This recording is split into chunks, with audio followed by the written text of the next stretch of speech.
السلام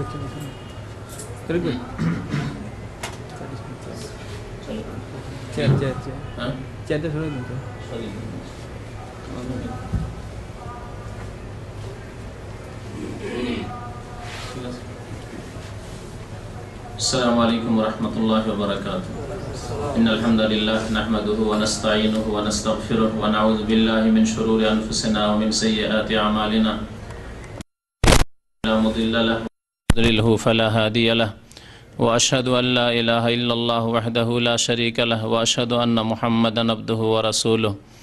يا أيها الذين آمنوا اتقوا الله حق تقاته ولا تموتن إلا وأنتم مسلمون. يا أيها الناس اتقوا ربكم الذي خلقكم من نفس واحدة وخلق منها زوجها وبث منهما رجالا كثيرا ونساء واتقوا الله الذي تساءلون به والأرحام إن الله كان عليكم رقيبا. يا أيها الذين آمنوا اتقوا الله وقولوا قولا سديدا يصلح لكم أعمالكم ويغفر لكم ذنوبكم ومن يطع الله ورسوله فقد فاز فوزا عظيما. أما بعد فإن خير الحديث كتاب الله وخير الهدي هدي محمد صلى الله عليه وسلم وشر الأمور محدثاتها وكل محدثة بدعة وكل بدعة ضلالة وكل ضلالة في النار. أعوذ بالله من الشيطان الرجيم. بسم الله الرحمن الرحيم. إنا أعطيناك الكوثر فصل لربك وانحر. মহান আল্লাহর সমস্ত প্রশংসা যে আল্লাহ পাক রব্বুল আলামিন আমাদেরকে সৃষ্টি করেছেন এবং আমাদেরকে একমাত্র তাঁর ইবাদত বন্দেগীর আদেশ প্রদান করেছেন। সামনে এসে বসেন, সামনে। ও সবাই কেন সাইডে যাচ্ছে? সামনে বসেন। সাইডে যারা আছে এদিকে বসতে পারেন। সামনে সামনে খালি জায়গা আছে, সাইডে বসছেন লোকে।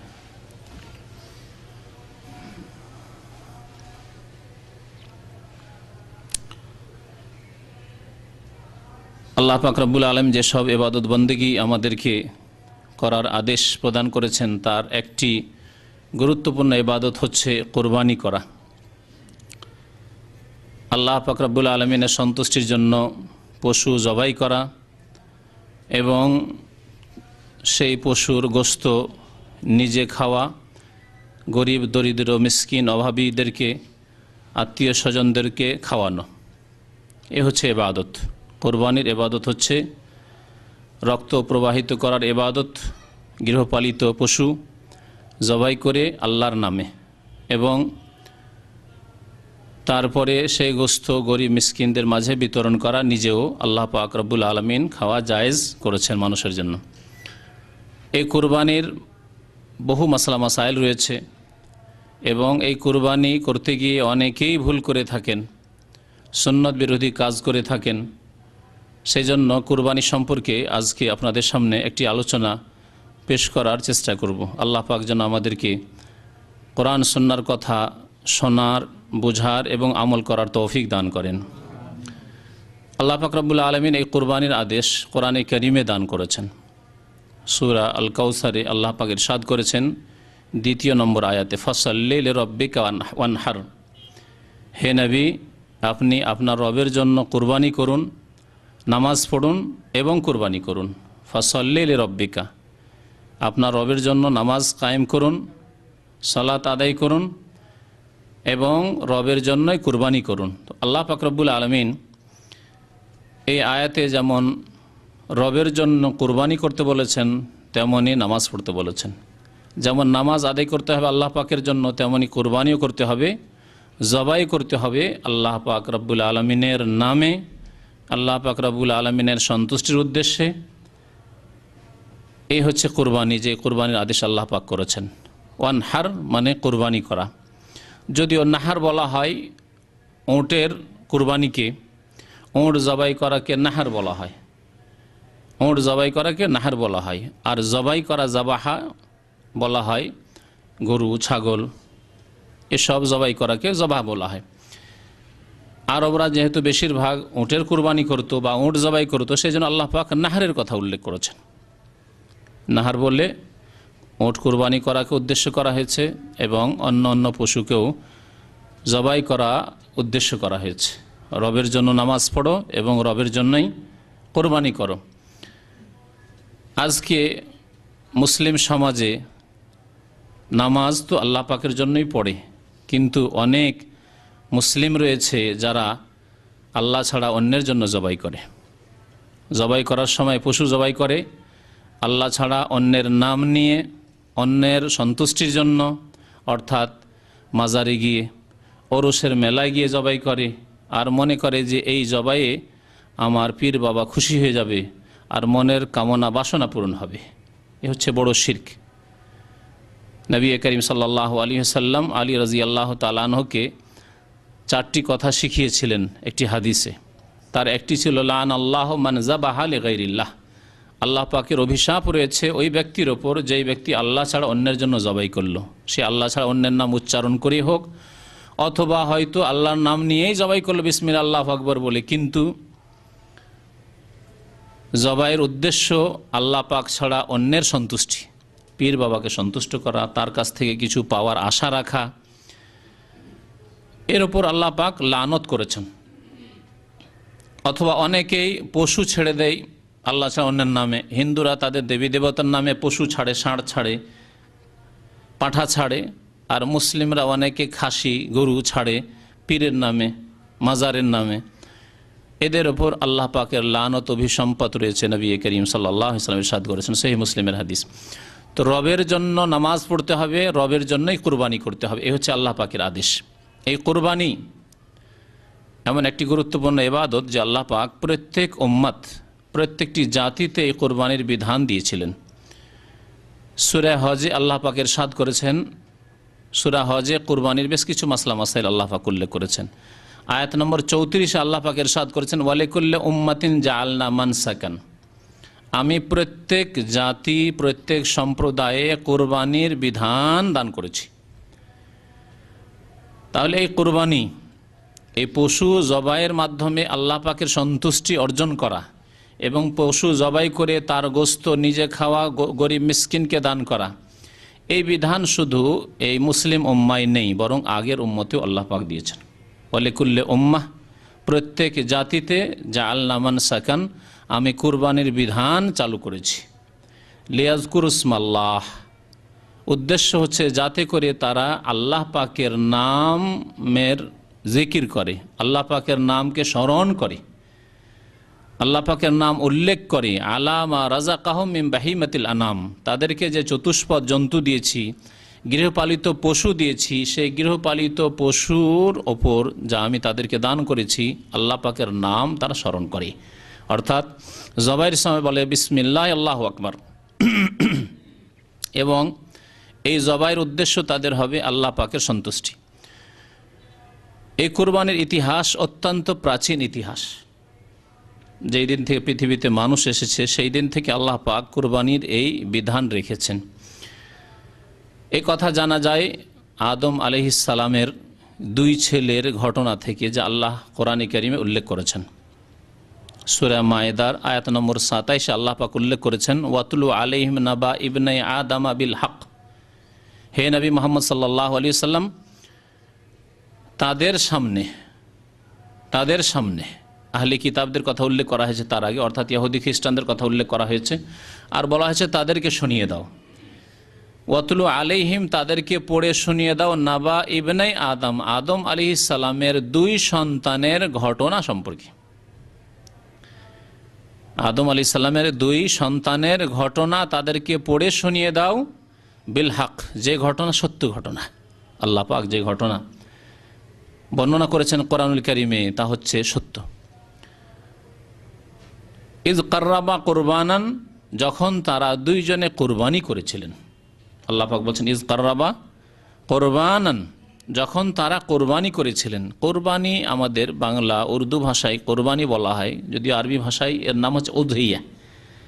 গত সপ্তাহে বলেছিলাম যে কোরবানি মানুষরা নিজ নিজ বাড়িতে করে 10 তারিখে, 11, 12, 13 এই জিলহজ মাসের, তা হচ্ছে উযহিয়া কোরবানি। আর যেই কোরবানি হাজি সাহেবরা করেন হজ্জে তামাত্তু বা কিরান করার জন্য মেনায় এসে বা মক্কাতুল মুকাররমায় হাজি সাহেবদের সাথে সম্পর্কিত কুরবানি, হজের সাথে সম্পর্কিত কুরবানি, তাকে হাদি বলা হয়। যদিও বাংলা ভাষায় দুটোকেই কুরবানি বলা হয়। তে কুরবানি শব্দটি যে এসেছে এটা আল্লাহ পাকের নৈকট্যের অর্থ থেকে, কাররাবা কুরবানান, যখন তারা কোরবানি করে আল্লাহর নৈকট্য লাভের উদ্দেশ্য করেছিলেন। কোরবানি করিব থেকে, করিব মানে নিকটে। তো কোরবানিকে কোরবানি এই জন্য বলা হয় যে কোরবানির মাধ্যমে বান্দা তার রবের নৈকট্য লাভের আশা রাখে, যে আমি এই পশু জবাই করে আল্লাহ পাকের নামে জবাই করব, আল্লাহ পাকের সন্তুষ্টির জন্য জবাই করব এবং গরিব মিসকিনকে আমি খাওয়াবো, এর মাধ্যমে আল্লাহ পাকের নৈকট্য লাভ করব। এই জন্য কোরবানিকে কোরবানি বলা হয়। তো আল্লাহ পাক এখানে এই কাররাবা কোরবানান উল্লেখ করেছেন, যখন তারা দুইজনে আদম আলাইহিস সালামের দুই ছেলে হাবিল এবং কাবিল, কাবিল বড় ছিল, হাবিল ছোট ছিলেন। হাবিল দিনদার ছিলেন আর কাবিলের মধ্যে দিনের অভাব ছিল। যাই হোক, সে প্রথম পাপে লিপ্ত হলো যে ভাইকে খুন করলো, তারপরে সে অভিশপ্ত হইল। এই দুনিয়ায় যে হক এবং বাতিলের লড়াই তখন থেকে চলে আসছে। হক আর বাতিলের সংগ্রাম কিয়ামত পর্যন্ত চলতে থাকবে, আর শুরু হয়েছে আদম আলাইহিস সালামের এই দুই ছেলে থেকে। আল্লাহ পাক ইরশাদ করছেন, ইয কাররাবা কুরবানান, তারা দুইজনে কোরবানি করলেন। ফাতাকুব্বিলা মিন আহাদিহিমা ওয়া লাম ইউতাকাব্বাল মিনাল আখার, তাদের দুইজনের একজনের কোরবানি কবুল করা হইল আল্লাহ পাকের দরবারে। ওয়া লাম ইউতাকাব্বাল মিনাল আখার, অপরজনের কোরবানি কবুল হলো না। যখন কোরবানি কবুল হলো না কাবিলের, হাবিলের কোরবানি কবুল হয়ে গেল, কারণ হাবিলের অন্তরে ছিল ইখলাস, নিষ্ঠা ছিল, আন্তরিকতা ছিল, লিল্লাহিয়াত ছিল। আর কাবিলের দুনিয়াদারি ছিল, পার্থিব স্বার্থ ছিল। আল্লাহ পাক অন্তর্জামিয়া, ওহু আলিমুন বিজাতিস সুদূর, আল্লাহ পাক অন্তরের খবর রাখেন যে কার অন্তরে কি রয়েছে। আল্লাহ পাক কবুল করলেন হাবিলের কোরবানি, কাবিলের করলেন না। হিংসা হয়ে গেল, আর মনের আশা পূরণ হলো না। ঘটনা আমি বলতে যাচ্ছি না, বিবাহ শাদী নিয়ে ঘটনা ছিল দুইজনের। একটি মেয়েকে দুইজনই বিয়ে করতে চায়। এর সমাধা কি করে হবে? যার কোরবানি কবুল হবে সে বিবাহ করতে পাবে। আল্লাহ পাক হাবিলের কোরবানি কবুল করলেন, কাবিলের করলেন না।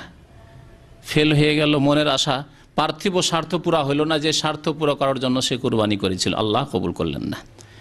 তখন সে আক্রোশে এসে, সে হিংসা বিদ্বেষে শত্রুতায় এসে বলল, কালা লা আকতুলান্নাকা, হাবিল তোমার কোরবানি কবুল হয়েছে আর তোমার মনের বাসনা পূরণ হলো, তুমি বিয়ে করতে পাবে ওকে, আমি পাবো না। লা আকতুলান্নাকা, অবশ্যই তোমাকে খুন করব, তোমাকে অবশ্যই হত্যা করব। হাবিল জবাবে এই কথা বলেনি যে আমিও করব, এ কথা বলেননি। এটি হচ্ছে আল্লাহ ভীরু, দিনদার, মুত্তাকি, পরহেজগার, ভালো মানুষের পরিচয়। যে পায়খানাকে পায়খানা দিয়ে সাফ করে না, পেশাবকে পেশাব দিয়ে সাফ করে না, আর পায়খানাকে পেশাব দিয়েও সাফ করে। যেমন আজকালকার এক শ্রেণীর লোকেরা বলছে যে একটা বড় খারাপ, একটা কম খারাপ, একটা পেশাব আর একটা পায়খানা, তো পায়খানাকে পেশাব দিয়ে নাই আমরা সাফ করছি। ভুল কথা। পানি থাকতে চলবে, আর পানি যদি না থাকে, আল্লাহ তায়াম্মুমের কথা বলেনি যে পেশাব দিয়ে সাফ করি। মাটি ব্যবহার কথা বলেছেন আল্লাহ পাক রব্বুল আলামিন। পবিত্র বস্তু ব্যবহারের কথা আল্লাহ পাক রব্বুল বলেছেন। সুতরাং এই যুক্তি রাজনৈতিক ক্ষেত্রে এক শ্রেণীর লোকেরা ব্যবহার করে থাকে, অথবা বিভিন্ন ক্ষেত্রে ব্যবহার করে থাকে, এই যুক্তি ঠিক নয়। তো হাবিল বললেন, কালা ইন্নামা ইয়াতাকাব্বালুল্লাহু মিনাল মুত্তাকিন, তোমার কোরবানি কবুল হয়নি, আল্লাহ পাক আমার কবুল করেছেন। কেন জানো? ইন্নামা ইয়াতাকাব্বালুল্লাহু মিনাল মুত্তাকিন, আল্লাহ পাক যে কোনো ইবাদত বন্দেগী তার একটি হচ্ছে কোরবানি, কবুল করেন কার পক্ষ থেকে? যে মুত্তাকি, পরহেজগার, তার পক্ষ থেকে। যেই ব্যক্তি আল্লাহ ভীরু, যার অন্তরে আল্লাহর ভয় রয়েছে, যেই ব্যক্তি সংযত, মুত্তাকি, যে গুনাহ থেকে বেঁচে থাকে, যে পাপ মুক্ত হওয়ার চেষ্টা করে, তার পক্ষ থেকে আল্লাহ পাক কবুল করেন।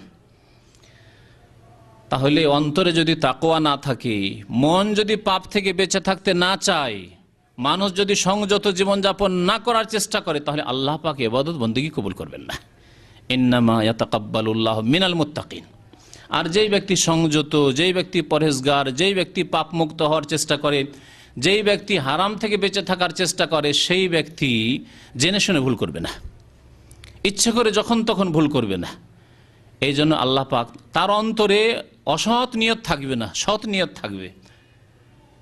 ইন্নাল্লাহ লা ইয়ানজুরু ইলা সুওয়ারিকুম ওয়ালা ইলা আজসাদিকুম। নবী করিম সাল্লাল্লাহু আলাইহি ওয়াসাল্লাম ইরশাদ করেছেন, আল্লাহ পাক তোমাদের রূপ চেহারা দেখেন না, তোমাদের দেহ বডি দেখেন না, ওয়ালাকিন ইয়ানজুরু ইলা কুলুবিকুম ওয়া আমালিকুম। তোমাদের অন্তর দেখতে চান যে অন্তরে আল্লাহ ভীরুতা আছে কিনা, অন্তরে গুনাহ থেকে বেঁচে থাকার জন্য চেষ্টা আছে কিনা, চাহিদা আছে কিনা, এবং তোমাদের আমল তার সত্যায়ন করছে কিনা, কাজকর্ম প্রমাণ করছে কিনা যে সত্যি তোমার অন্তর ভালো। আল্লাহ পাক হাবিলের কোরবানি কবুল করলেন। আসল যে বিষয়টি সেটি হচ্ছে কোরবানির ইতিহাস আদম আলাইহিস সালামের ছেলেদের থেকে শুরু হয়েছে। তারপরে এই কোরবানি আল্লাহ পাক রব্বুল আলামিন যেই সুন্নত কিয়ামত পর্যন্ত আল্লাহ পাক অব্যাহত রেখেছেন, বহাল রেখেছেন, সেই সুন্নত হচ্ছে ইব্রাহিম খলিলুল্লাহ আলাইহিস সালামের কোরবানি। আল্লাহ পাক রব্বুল আলামিন এই ঘটনাও কোরআনে কারিমে উল্লেখ করেছেন। সূরা সাফফাতে আল্লাহ পাক বড় করে এই ঘটনা উল্লেখ করেছেন। ইব্রাহিম আলাইহিস সালাম তার ছেলেকে কোরবানি করার জন্য নিয়ে গেলেন, আল্লাহ পাক তার ছেলেকে মুক্ত করলেন জান্নাত থেকে। আল্লাহ পাক রব্বুল আলামিন দুম্বা পাঠিয়ে দিলেন, সেই দুম্বা জবাই হলো। আল্লাহ পাক যে পরীক্ষা করা উদ্দেশ্য ছিল সেই পরীক্ষা আল্লাহ পাকের হয়ে গেল। এইসব ঘটনা আল্লাহ পাক উল্লেখ করেছেন আয়াত নম্বর 99 থেকে শুরু করে 108 পর্যন্ত। ওয়াকালা ইন্নী যাহিবুন ইলা রব্বি সায়াহদিন রব্বি হাবলি মিনাস সালিহিন। ইব্রাহিম আলাইহিস সালাম দোয়া করলেন যে হে আল্লাহ, রব্বি হাবলি মিনাস সালিহিন। বার্ধক্যে পৌঁছে গেছেন, বৃদ্ধ হয়ে গেছেন, ছেলে মেয়ে কিছুই হয়নি। দোয়া করছেন আল্লাহ পাকের কাছে, আল্লাহ আমাকে একটি সৎ সন্তান দাও, নেক সন্তান দান কর, রব্বি হাবলি মিনাস সালিহিন। ছোট্ট দোয়া, ইব্রাহিম আলাইহিস সালামের দোয়া। আল্লাহ পাক বলছেন ফাবাশশারনাহু বিগুলামিন হালিম। যখন দোয়া করলেন আমি দোয়া কবুল করলাম এবং ইব্রাহিম আলাইহিস সালামকে সুসংবাদ দিয়ে দিলাম। ওয়াহির মাধ্যমে আল্লাহ পাক সুসংবাদ দিয়ে দিলেন বেগোলামিন হালিম, সহিষ্ণু, শান্ত, ধৈর্যশীল ছেলের সুসংবাদ আল্লাহ পাক শোনালেন। ফালাম্মা বালাগা মাহুস সায়া কালা, যখন এমন বয়সে পৌঁছিল যখন দৌড়ঝাঁপ করতে পারে, বালাগা মাহুস সাইয়া, বাবার সাথে কাজে কর্মে দৌড়াদৌড়ি করতে পারে, ছুটাছুটি করতে পারে। কয়েক বছর বয়স হলো যখন আব্বার সাথে বিভিন্ন কাজে সহযোগিতা করতে পারে, দৌড়াদৌড়ি করতে পারে। আল্লাহ বলছেন কালা ইয়া বুনাইয়া, তখন ইব্রাহিম আলাইহিস সালাম একটি স্বপ্ন দেখলেন। স্বপ্ন ছিল কোরআনের ভাষায় যে ইন্নি আরাফিল মানামে আন্নি আজবাহুকা, যেন স্বপ্নে দেখছেন যে ছেলেকে শুয়ে দিয়ে জবাই করছেন, এই অবস্থায় দেখছেন। এটি হচ্ছে কোরআনের ভাষা। কিন্তু বিদাতিরা এটাকে মশলা দিয়েছে কিছুতে, দিয়ে ওকে সুন্দর করে সাজিয়েছে, আর সাজিয়ে বলছে ইব্রাহিম আলাইহিস সালামকে আল্লাহ স্বপ্নে দেখাচ্ছেন যে ইব্রাহিম তোমার প্রিয়জনকে কুরবানি করো। এসব কথা ভুল কথা, এসব কথা কোরআনে নেই, এসব অতিরিক্ত কথা, ভিত্তিহীন কথা। আল্লাহ পাকের কথা শোনেন ভালো করে, কি বলছেন আল্লাহ পাক রব্বুল আলামিন, কালা ইয়া বুনাইয়া। ইব্রাহিম আলাইহিস সালাম বলছেন ইয়া বুনাইয়া, হে বৎস, হে প্রিয় ছেলে, ইন্নী আরাফিল মানাম, আমি স্বপ্নে দেখেছি, আন্নি আজবাহুকা, যে আমি তোমাকে যেন জবাই করছি। আর আমি আল্লাহর রসুল, আমি আল্লাহর নবী।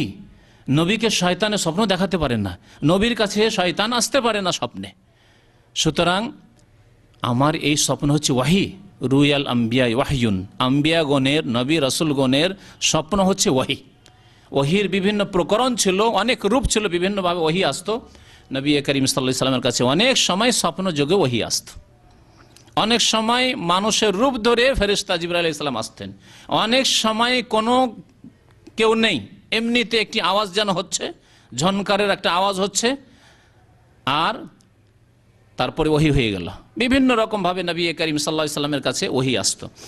তো স্বপ্নে ওহি আসা আম্বিয়া এবং রাসূলগণের কাছে এভাবে ওহি আসতো। ইব্রাহিম আলাইহিস সালামের কাছে এই ওহি হলো, আমার তো ওহি, এ তো আর শয়তানি স্বপ্ন নয় যে দেখলাম ভিত্তিহীন যেমন আমাদের স্বপ্ন হয়ে থাকে, এমন তো নয়। আমি দেখছি যে তোমাকে জবাই, আন্নি আজবাহুক, আমি তোমাকে জবাই করছি। ফানজুর মাজা তারা, সুতরাং তোমার অভিমত পেশ করো, তোমার কি মত?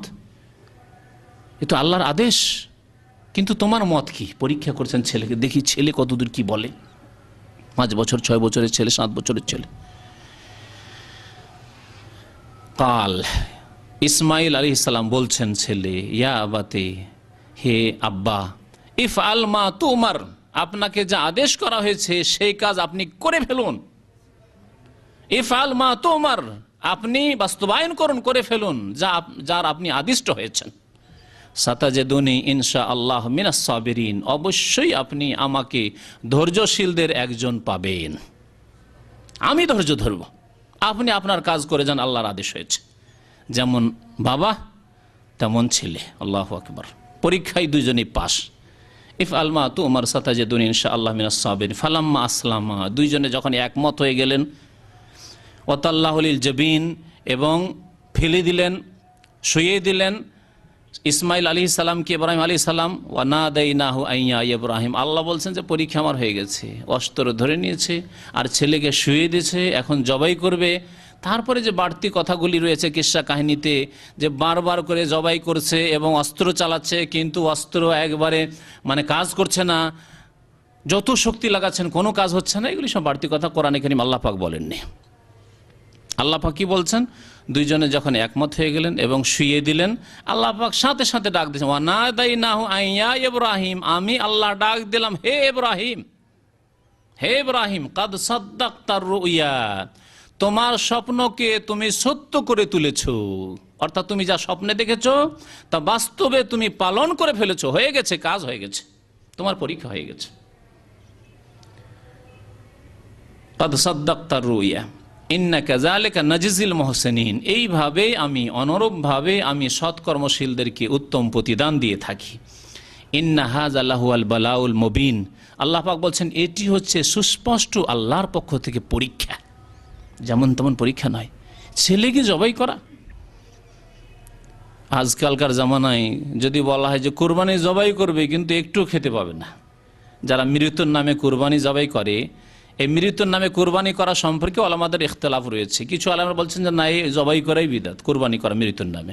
কিছু আলেম বলছেন না, করা যাবে, কিন্তু ফকির মিসকিনকে খাওয়াই দিতে হবে, কারণ মৃতকে যেখানে নেকি পৌঁছাতে চাচ্ছেন, আপনি গোশত খেতে পাবেন না, ফকির মিসকিনকে সাদকা করে দিতে হবে।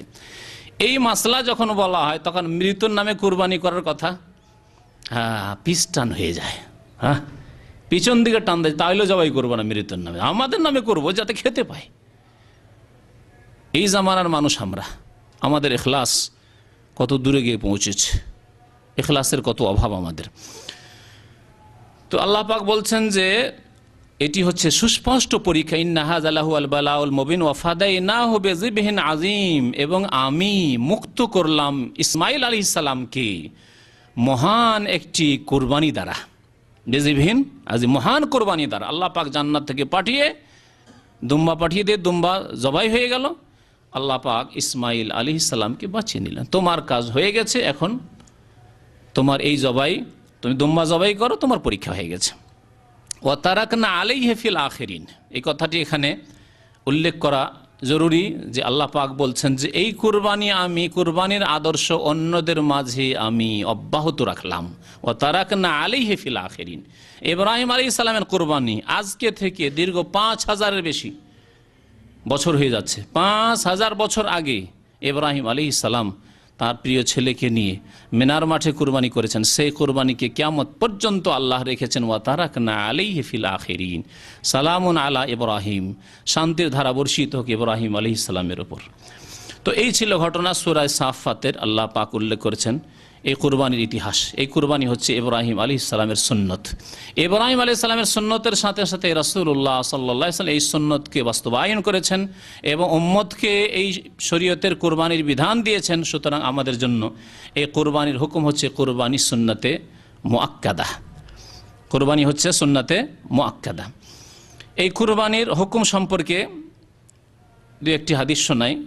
আব্দুল্লাহ বিন উমর রাদিয়াল্লাহু তাআলা আনহুমা হাদিস বর্ণনা করেছেন যে আকামা রাসূলুল্লাহ সাল্লাল্লাহু আলাইহি ওয়াসাল্লাম বিল মদিনাতি 10 সিনিনা ইউদাহি, রাসূলুল্লাহ সাল্লাল্লাহু আলাইহি ওয়াসাল্লাম মদিনায় দীর্ঘ 10 বছর অবস্থান করেছেন। হিজরতের পরে 10 বছর মদিনায় নবী করিম সাল্লাল্লাহু আলাইহি ওয়াসাল্লাম থেকেছেন, তারপরে তার ইন্তেকাল হয়ে গেছে। এই 10 বছরে কোনো এক বছর কুরবানি তিনি বাদ দেননি, প্রত্যেক বছরে তিনি কুরবানি করেছেন। তিরমিজির হাদিস, ইমাম তিরমিজি রাহমাতুল্লাহ হাদিসটি সম্পর্কে বলেছেন হাযা হাদিসুন হাসানুন, হাদিসটি অত্যন্ত সুন্দর, হাসান অর্থাৎ আমলযোগ্য। কুরবানি সুন্নত না ওয়াজিব এই সম্পর্কে একবার আব্দুল্লাহ বিন উমরকে কোনো এক তাবেঈ এসে জিজ্ঞাসা করলেন মাসলা। সাহাবাই কেরামদের জামানায় কেউ যদি সুন্নত না ওয়াজিব এইরকম প্রশ্ন করতো তো সাহাবাই কেরামরা অসন্তুষ্ট হতেন। আল্লাহর নবীর আদেশ হয়েছে সে ওয়াজিব ফরজ হোক অথবা সুন্নত হোক তোমাকে আমল করতে হবে। আজকালকার জামানায় বহু লোক এইরকম রয়েছে, মাসলা জানতে চায় সুন্নত না ওয়াজিব, উদ্দেশ্য কিন্তু অসৎ উদ্দেশ্য। হ্যাঁ, উদ্দেশ্য হচ্ছে যদি সুন্নত হয় না করলেও চলে, সুন্নত না ওয়াজিব। যদি সুন্নত জেনে নাই তাহলে আর ওটা করবে না। ওই রকমই হারাম না মাকরুহ, নাজায়েজ না মাকরুহ, যদি মাকরুহ হয়ে যায় তো করবে, যদি মাকরুহ হয় তাহলে করবে। এই জন্য যারা সিগারেট খায়, যারা ওই বিড়ি খায়, এসব করে, যারা ওই জর্দা তামাক খায়, এক শ্রেণীর মানে রূপ চেহারাতে ধার্মিক, দাড়ি আছে, টুপি আছে, আর জর্দা দেওয়া পান খায়, এরা এটাকে আপ্রাণ চেষ্টা করে মাকরুহ যাতে করে খেতে পারে। আল্লাহ পাকের কাছে যদি মাকরুহ হয় মানে অপছন্দনীয় হয়, রাসূলুল্লাহ সাল্লাল্লাহু আলাইহি ওয়াসাল্লামের কাছে যদি মাকরুহ অপছন্দনীয় হয়, তাহলে আপনার কাছে কি করে সেটা মাহবুব হয়ে গেল? মাকরুর বিপরীত হচ্ছে মাহবুব। তাহলে আল্লাহ এবং রাসূলের কাছে যদি মাকরুহ হয় তো আপনার কাছে মাকরুহ হইতে হবে, ঘৃণিত হইতে হবে। কিন্তু সুবিধাবাদী মুসলমান এক শ্রেণীর। তো আব্দুল্লাহ বিন ওমর রাদিয়াল্লাহু তাআলা আনহুমাকে জিজ্ঞাসা করছেন কোন এক তাবেঈ, বলছেন যে আন্না রাজুলান সালা ইবনে ওমর আনিল উযহিয়া, কুরবানি সম্পর্কে, আওয়াজিবাতুন হিয়া, কুরবানি করা কি ওয়াজিব? ওয়াজিব আর ফরজ একই জিনিস অধিকাংশ আইম্মায়ে কেরামদের নিকটে, সাহাবায়ে কেরাম, তাবেঈনদের জামানায়, তাবেঈনের জামানায় ওয়াজিব ফরজ একই কথাই ব্যবহার হইতো। আল্লাহ পাক এই জন্য কোরআনে কারিমে ফরিজা যেখানে বলেছে সেটা মানে ওয়াজিব, কুতিবা মানে ফরিজা। তো ফরজ ওয়াজিবে কোনো পার্থক্য নেই, যদিও পরবর্তীকালে কিছু আইম্মায়ে কেরামরা বলেছেন যে ফরজ ওয়াজিব সামান্য পার্থক্য আছে। জিজ্ঞাসা করলেন যে কুরবানি কি ফরজ ওয়াজিব? ফাকাল, উত্তর এইভাবে দিলেন না যে ওয়াজিব অথবা সুন্নত, না, এরকম উত্তর দিলেন না। বললেন দাহা রাসূলুল্লাহ সাল্লাল্লাহু আলাইহি ওয়াসাল্লাম, রাসূলুল্লাহ সাল্লাল্লাহু আলাইহি ওয়াসাল্লাম কুরবানি করেছেন, এখন তোমার কাজ কি, তুমি করো। কত সুন্দর কথা। কুরবানি ওয়াজিব ফরজ ওই সব জানি না, আমি জানি যে রাসূলুল্লাহ সাল্লাল্লাহু আলাইহি ওয়াসাল্লাম কুরবানি করেছেন, এখন তুমি কি করবে করো। আমা আতাকুমুর রাসূল ফাখুযুহু, রাসূল যা দিয়েছেন তা নেও, সে সুন্নতের হুকুমে হোক আর ফরজের হুকুমে হোক, ওয়াজিবের হুকুমে হোক, নবী সাল্লাল্লাহু আলাইহি ওয়াসাল্লাম যা দিয়েছেন তার উপর আমল করো। ওয়াল মুসলিমুন, এবং মুসলিমগণ সাহাবায়ে কেরামরা, এক সাহাবী আব্দুল্লাহ বিন ওমর বলছেন ওয়াল মুসলিমুন মানে কোন মুসলিমগণ? সাহাবায়ে কেরাম। সাহাবায়ে কেরামরা কুরবানি করেছেন, আল্লাহ রাসূল কুরবানি করে সাল্লাল্লাহু আলাইহি ওয়াসাল্লাম, এবং সাহাবায়ে কেরাম কুরবানি করেছেন। ফাআদাহা আলাইহি, ওই ব্যক্তির মন শান্ত হইল না, মানে মাসলা আমি জানবো যে সুন্নত না ওয়াজিব। আবার জিজ্ঞাসা করলো, ফাকাল, বলেন আতা আকেল, তুমি বুঝো না, তুমি কি কথা বুঝো না? আতা আকেল দাহা রাসূলুল্লাহ সাল্লাল্লাহু আলাইহি ওয়াসাল্লাম ওয়াল মুসলিমুন, আমি বলছি যে রাসূলুল্লাহ সাল্লাল্লাহু আলাইহি ওয়াসাল্লাম কুরবানি করেছেন আর মুসলিমগণ সাহাবায়ে কেরাম কুরবানি করেছেন, এখন তোমার কি করার করো। এই উত্তর দিয়ে স্পষ্ট করে দিলেন আব্দুল্লাহ বিন ওমর রাদিয়াল্লাহু তাআলা আনহু, দ্বিতীয় খলিফার ছেলে, অত্যন্ত সুন্নতের পাবন সাহাবী রাদিয়াল্লাহু তাআলা আনহু, যে এইরকম সুবিধাবাদী প্রশ্ন ঠিক নয়। নবী সাল্লাল্লাহু আলাইহি ওয়াসাল্লাম করেছেন, করেন, ফরজ হলেও করেন, সুন্নত হলেও করেন। কাল আবু ইসা, ইমাম তিরমিজি বলছেন হাযা হাদিসুন হাসানুন সাহিহ, এই হাদিসটি হাসান সাহিহ। তো এই হাদিস দ্বারা প্রমাণিত হয়, আর আইম্মায়ে কেরামদের অধিকাংশ আইম্মায়ে কেরাম বলেছেন যে কোরবানি হচ্ছে সুন্নাতে মুআক্কাদা, অর্থাৎ এমন সুন্নাত যে সুন্নাতের জন্য তাকিদ রয়েছে, নবী সাল্লাল্লাহু আলাইহি ওয়াসাল্লাম 10 বছরের কোনো এক বছরে কোরবানি করা ছাড়েননি। সুতরাং ওই ব্যক্তি, যে ব্যক্তি কোরবানি করতে সক্ষম, খেয়ে দে, অন্য অন্য যে হক রয়েছে, মাতা পিতার হক রয়েছে, আর্থিক ক্ষেত্রে ভাই বোনদের হক রয়েছে, বা ছেলে মেয়েদের হক রয়েছে ইত্যাদি, এসব হক আদায় করে নিজের ফরজ ওয়াজিব যেসব ব্যয় বহন রয়েছে তা করে কোরবানি করতে পারবে, তাহলে কোরবানি করা হচ্ছে সুন্নাতে মুআক্কাদা। যদি না করে তাহলে গুনাহগার হবে। কোরবানি করতে পেরেও যদি না করে তাহলে গুনাহগার হবে। কোরবানি কেমন করে করতে হবে, কোরবানি করার পদ্ধতি কি, এ সম্পর্কে একটি হাদিস শোনায়। আনাস রাদিয়াল্লাহু তাআলা আনহু বলছেন যে জাহান নবী সাল্লাল্লাহু আলাইহি ওয়াসাল্লাম বিকাবশাইন, একবার নবী করিম সাল্লাল্লাহু আলাইহি ওয়াসাল্লাম দুটি দুম্বা কুরবানি করলেন, দুটি দুম্বা কুরবানি করলেন। দুম্বার রং ছিল আমলাহাইন, অর্থাৎ কালো সাদা, ছিটপুট, দুই রং, কালো সাদা। যাবাহহুমা বিয়াদিহি, স্বয়ং নবী করিম সাল্লাল্লাহু আলাইহি ওয়াসাল্লাম নিজ হাতে জবাই করলেন। এই হাদিস দ্বারা বোঝা যায় যে যেই ব্যক্তির কুরবানি সেই ব্যক্তির জন্য জবাই করা উত্তম। আমাদের দেশে দেখা যায় যে গোটা গ্রামের কুরবানি জবাই করবে কে? মসজিদের ইমাম সাহেব, না খতিব সাহেব, না হয় ওই মোল্লাজি মুন্সিজি, সেই জবাই করবে। আবার এর সাথে আরও কিছু মানে বাড়াবাড়ি আছে যেগুলো নিষেধ করা হয়েছে, তা ওই কোরবানির গোস্ত থেকে ওকে গোস্ত দিবে জবাই করার জন্য। নবী করিম সাল্লাল্লাহু আলাইহি ওয়াসাল্লাম নিষেধ করেছেন কোরবানির গোস্ত থেকে পারিশ্রমিক দিতে। কোরবানির গোস্ত থেকে পারিশ্রমিক দেওয়া যাবে না। তবে সেই ব্যক্তি যদি আপনার কোরবানির গোস্ত খাওয়ার হকদার অভাবী হয়, তাহলে অভাবী হিসাবে তাকে দেবেন। আর তিনি জবাই করে দিয়ে গেছেন সেই জন্য দেবেন, তাহলে আপনাকে পারিশ্রমিক টাকা দিতে হবে, নিজের ঘর থেকে দিতে হবে, কোরবানির গোস্ত থেকে দিলে চলবে না, নিষেধ করেছেন নবী করিম সাল্লাল্লাহু আলাইহি ওয়াসাল্লাম। আকরানাইনে, সিংওয়ালা, সিং বিশিষ্ট, যাবাহাহুমা বিয়াদিহি, নিজের হাতে জবাই করেছেন। ওলামারা বলেছেন নিজের হাতে জবাই করার চেষ্টা করবে। কোনো মানুষ যদি নিজের হাতে জবাই না করতে পারে, বিশেষ করে মহিলারা জবাই করলে জায়েজ রয়েছে। আমাদের দেশে ফতোয়া আছে মাকরুহ, মহিলাদের জবাই মাকরুহ না, মহিলারা সব কিছু জবাই করতে পারে, কোরবানিও জবাই করতে পারে, কোরবানি ছাড়া নিজের ঘরের খাওয়ার জন্য জবাই করতে পারে।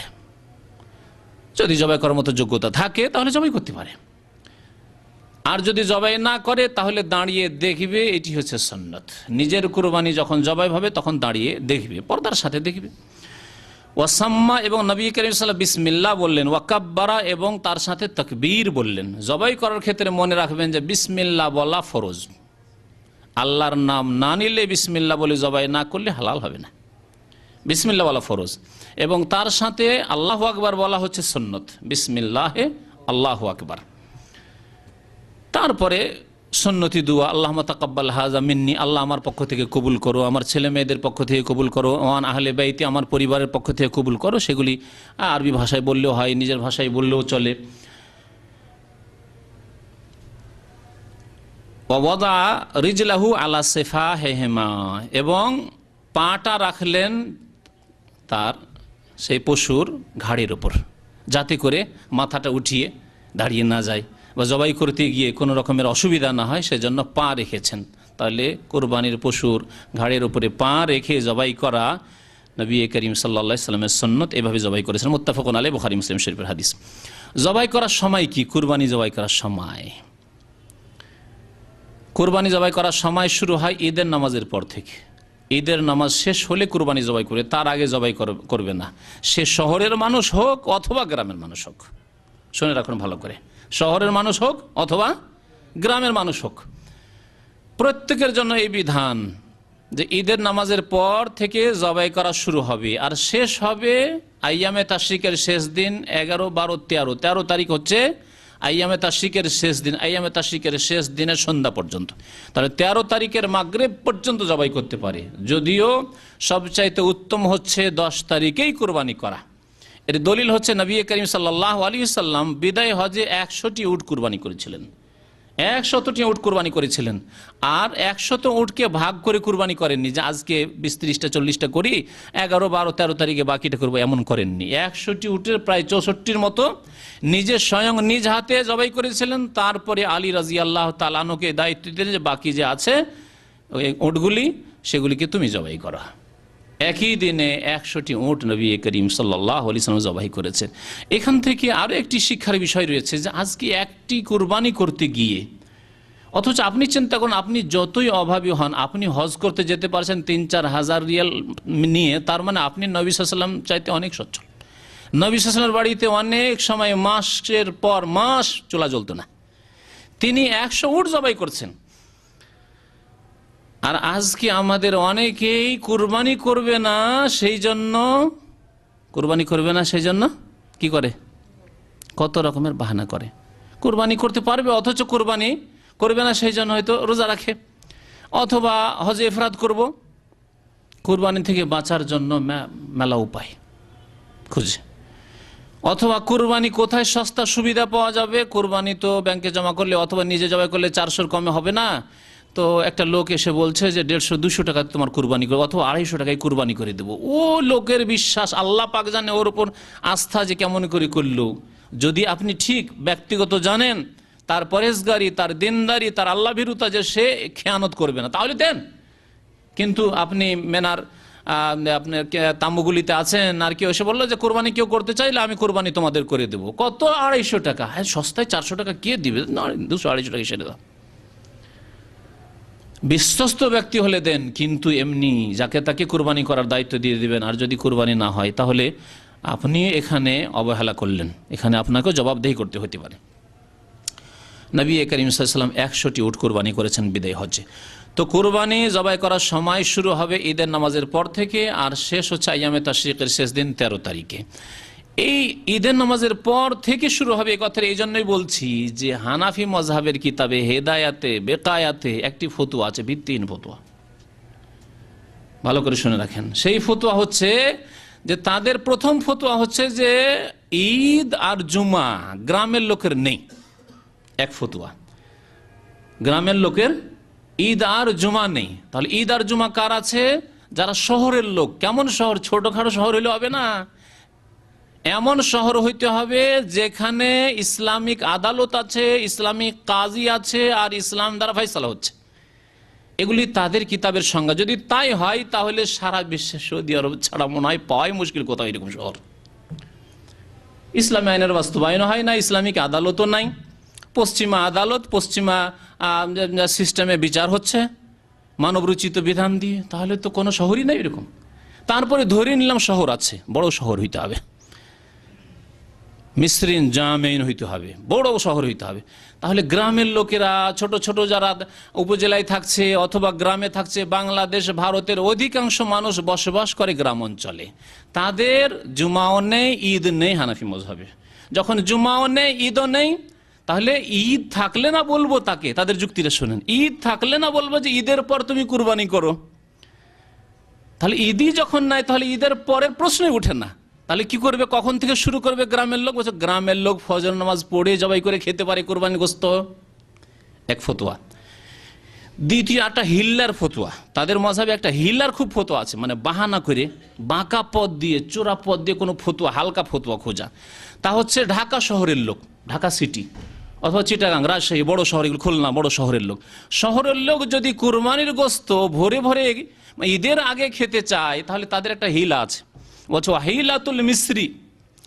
শহরবাসীর একটি হিল্লা হচ্ছে যে সে ঢাকা শহর থেকে পাশের গ্রামে কোথাও কুরবানিটা পাঠিয়ে দিবে, কুরবানির পশু পাঠিয়ে দিয়ে পাশের গ্রাম থেকে ফজরের আগে জবাই করে নিয়ে চলে আসবে। ফজর নামাজ যেমনই হবে আর তখনই জবাই করে নিয়ে চলে আসবে, আর তারপরে ঢাকা শহরে বসে বসে খেতে পারে। বাস ফজর নামাজ পড়লে হইল, ফজর নামাজ পড়িয়ে জবাই করে দিবে গ্রামে, আর গ্রামে জবাই করে ঢাকা শহরের লোক বসে বসে খাবে ঈদের আগে। এই হচ্ছে তাদের মন গড়া ফতুয়া। এই জন্য মনে রাখবেন যে আল্লাহ পাক কোরআনে কারীমে স্পষ্ট ভাষায় বলেছেন, ফাইন তানাজাতুম ফি শাইইন ফারুদ্দুহু ইলাল্লাহি ওয়ার রাসূল। যখনই তোমাদের আপোষে কোনো মাসলা নিয়ে মতানৈক্য হবে, কেউ বলছে যে না হিল্লা করে ওই ফজর পরে জবাই করলেও চলবে, ঈদের আগেও তুমি গোশত খেতে পারবে কুরবানির, আর কেউ বলছে না ঈদ পড়ে কুরবানি জবাই করতে হবে, এখন নেবেন কোনটি? বলেন ভাই আমি যে মজহাবের সেটি নেব, এটাই আপনার উচিত। আল্লাহ পাক তা বলেননি, বলেছেন তোমাদের যদি কোনো ক্ষেত্রে মতানৈক্য হয় ফারুদ্দুহু ইলাল্লাহি ওয়ার রাসূল, আল্লাহর কাছে ফয়সালা নাও এবং রাসূলের কাছে ফয়সালা নাও সাল্লাল্লাহু আলাইহি ওয়াসাল্লাম। আল্লাহ পাক আরেকটি আয়াতে বলছেন, ওমাখতালাফতুম মিন শাই, কোনো ব্যাপারেই তোমাদের ইখতিলাফ হোক না কেন, যে কোনো ব্যাপারে তোমাদের মতানৈক্য হোক না কেন, ফাহুকমুহু ইলাল্লাহ, তার ফয়সালা নেবে কার কাছে? আল্লাহর কাছে। আল্লাহ এবং রাসূলের ফয়সালা শুনেন যে কখন জবাই করতে হবে। আপনাদেরকে হাদিস শোনাই তাহলে। বারা রাদিয়াল্লাহু তাআলা আনহু, বারা বিন আযিব বলছেন, দাহা খালি আবু বুরদা, আমার মামা আবু বুরদা ছিলেন, উনি কাবলা সালা, ঈদের নামাজের আগেই কুরবানি করে ফেলেছেন। মাসলা জানা ছিল না, ভাবছেন সকালে সকালে খাবো, অভাবের যুগ, সকালেই খাবো আর খেয়ে দিয়ে নামাজ পড়তে যাব ঈদের। ফাকালা রাসূলুল্লাহ সাল্লাল্লাহু আলাইহি ওয়াসাল্লাম, নবী সাল্লাল্লাহু আলাইহি ওয়াসাল্লাম বললেন, তিলকা শাতুল লাহমিন, তোমার এই বকরি বা এই যে খাসি, এর গোস্ত হয়েছে, তোমার গোস্ত খাওয়া হয়েছে, বাস এটি হচ্ছে গোস্ত খাওয়া বকরি, গোস্ত খাওয়া খাসি, এটি কুরবানির খাসি নয়, গোস্ত খাওয়া, শাতুল লাহমিন, গোস্ত খাওয়া খাসি হয়েছে, এটি বকরি হয়েছে। ফাকালা ইয়া রাসূলুল্লাহ, তাহলে তো গেল, কুরবানি তার হইল না, ভুল হয়ে গেছে। বলছেন, হে আল্লাহ রাসূল, ইন্না ইনদি জাযআতাম মিনাল মাজ, আমার কাছে একটি মাজ মানে বকরি আছে, ছাগল আছে, সেটি 6 মাসের, 6 মাসের আছে। জাযা বলে 6 মাসের কোনো বকরি অথবা আপনার ভেড়া ভেড়ি এগুলিকে। ফাকালা নবী সাল্লাল্লাহু আলাইহি ওয়াসাল্লাম বলেন দাহিয়ে বিহা ওয়ালা তাসলুহু লিগাইরিকা, তুমি ঠিক আছে তোমার কাছে পশু নেই আর তুমি এই ভুল করে ফেলেছো, তাহলে এই কুরবানি এবার তুমি করে নাও, কিন্তু ওয়ালা তাসলুহু লিগাইরিকা, তোমার ছাড়া আর কারো জন্য এইরকম 6 মাসের ছাগল দিয়ে কুরবানি চলবে না। 6 মাসের ছাগল দিয়ে কুরবানি চলবে না বললেন রাসূলুল্লাহ সাল্লাল্লাহু আলাইহি ওয়াসাল্লাম।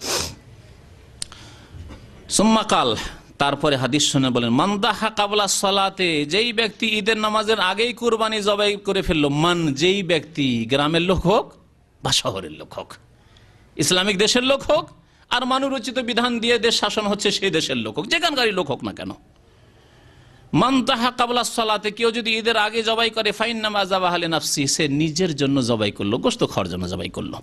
ওমান যাবাহা বাদাস সালাহ, যে ব্যক্তি ঈদের নামাজ পড়ে জবাই করলো, ফাকাদ তাম্মা নুসুকাহু, ফাকাদ তাম্মা নুসুকুহু, তার কুরবানি সম্পূর্ণ হইল, তার কুরবানি সম্পূর্ণ হইল। ও আসাবা সুন্নাতাল মুসলিমিন, এবং মুসলিমদের আদর্শকে সে পৌঁছিতে পারল, সে মুসলিমদের আদর্শ হাসিল করতে পারল। রাওয়াহু মুসলিম, মুসলিম শরীফের হাদিস।